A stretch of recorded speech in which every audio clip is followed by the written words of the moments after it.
ആതിരയാ. എടുക്ക്. അവിടുത്തെ വിശേഷം പറയാൻ വീഡിയോ കോൾ വിളിക്കുക. മോളെ പറ. അമൃതേച്ചി, ഞാനൊരു കാര്യം പറഞ്ഞ ചേച്ചി വിഷമിക്കരുത്. എനിക്ക് ഈ ട്രെയിനിങ് തുടരാൻ വയ്യ. ഞാനിത് നിർത്താൻ പോവാ.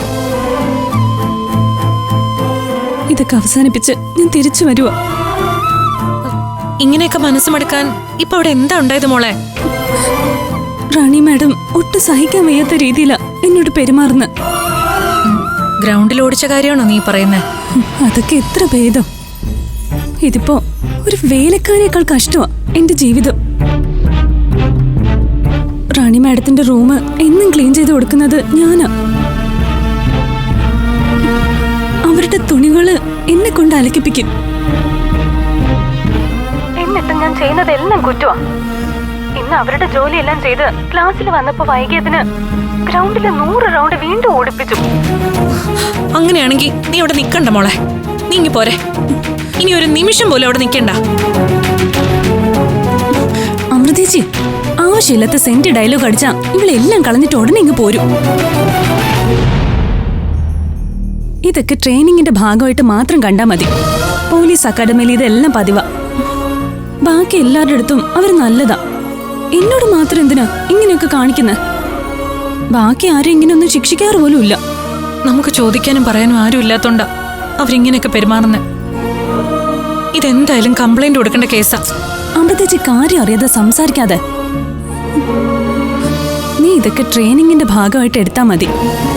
ഇത്ര സോഫ്റ്റ് ആണെന്ന് തോന്നുന്നവരെ ഹാർഡാക്കാൻ വേണ്ടിയിട്ടാ റാണി മാഡം ഇതൊക്കെ ചെയ്യുന്നത്. അല്ലാതെ നിന്നോട് വ്യക്തിവിരോധമൊന്നും ഉണ്ടായിട്ടല്ല. ഈ ട്രെയിനിങ് കഴിയുമ്പോ റാണി മാഡമാ SI ആതിരയെ വാർത്തെടുത്തതെന്ന് നീ തന്നെ പറയും. അതുകൊണ്ട് ഇത്തിരി കഷ്ടപ്പെട്ടിട്ടായാലും നീ ട്രെയിനിങ് പൂർത്തിയാക്കണം. പൂർത്തിയാക്കുമെന്ന് പറ. എത്ര സഹിച്ചായാലും ഞാൻ ഇത് പൂർത്തിയാക്കും.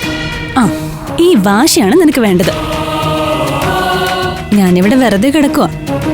നിന്റെ നോട്ട്സൊക്കെ എനിക്ക് അയച്ചു തന്നാ വെറുതെ അതൊക്കെ വായിച്ചോണ്ട് കിടക്കായിരുന്നു.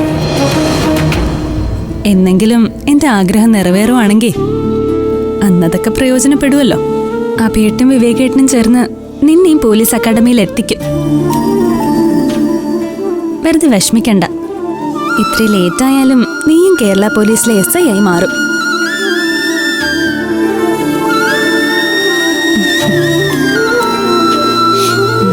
Good night. Good night. Good night.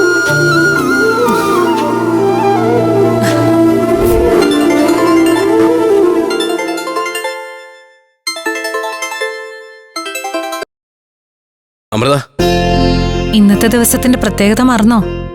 ആരാധ്യയെ discharge ചെയ്യുന്ന ദിവസമല്ലേ? അപ്പൊ മറന്നില്ലല്ലേ? ഹോസ്പിറ്റലിലേക്ക് വരില്ലേ? അതെന്തൊരു ചോദ്യാ. ഞാൻ പിന്നെ വരാതിരിക്കോ? ഞാൻ ഇവിടുന്ന് ഹോസ്പിറ്റലിലേക്കല്ല നേരെ വരുന്നത്. അതൊക്കെ എല്ലാ കാര്യങ്ങളും ഞാൻ പ്ലാൻ ചെയ്തിട്ടുണ്ട്. നേരെ പഞ്ചരത്നത്തിലേക്ക് ഞാൻ വരുന്നു, അമൃതയെ പിക്ക് ചെയ്യുന്നു, നമ്മൾ ഒരുമിച്ച് ഹോസ്പിറ്റലിലേക്ക് പോകുന്നു. അതൊന്നും വേണ്ട ബി. ഞാൻ പതിവ് പോലെ ഇവിടുന്ന് ഒരു ഓട്ടോ പിടിച്ച് അങ്ങോട്ട് വന്നോളാം. അത് മോശ.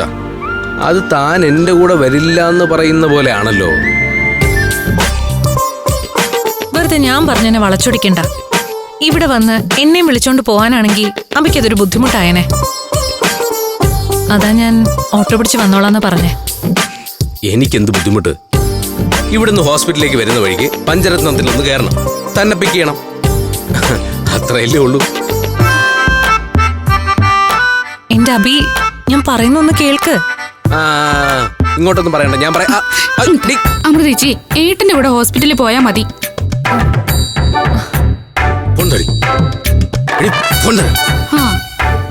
ഇല്ലെങ്കിലേ ഇവിടെ ഒരാളുടെ പ്രേമ നൈരാശ്യം ഞാനും അമ്മയും കാണേണ്ടി വരും.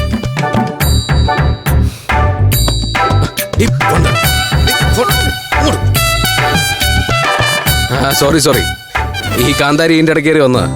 എന്താ അബി ഇതൊക്കെ? അച്ഛന്റെ മുന്നിൽ വെച്ചാണോ എന്നോട് സംസാരിക്കുന്നത്? അതിനെന്താ കുഴപ്പം? നമ്മള് വേറൊന്നും സംസാരിക്കുന്നില്ലല്ലോ. ഇല്ല, എന്നാലും അവളിതൊക്കെ കേട്ടോണ്ട് നിക്കായിരുന്നല്ലോ എന്നൊരു ചമ്മല്. അതൊക്കെ പോട്ടെ. ഇന്ന് ഡിസ്ചാർജിന് കാശ് ആവശ്യമല്ലോ ഉണ്ടോ?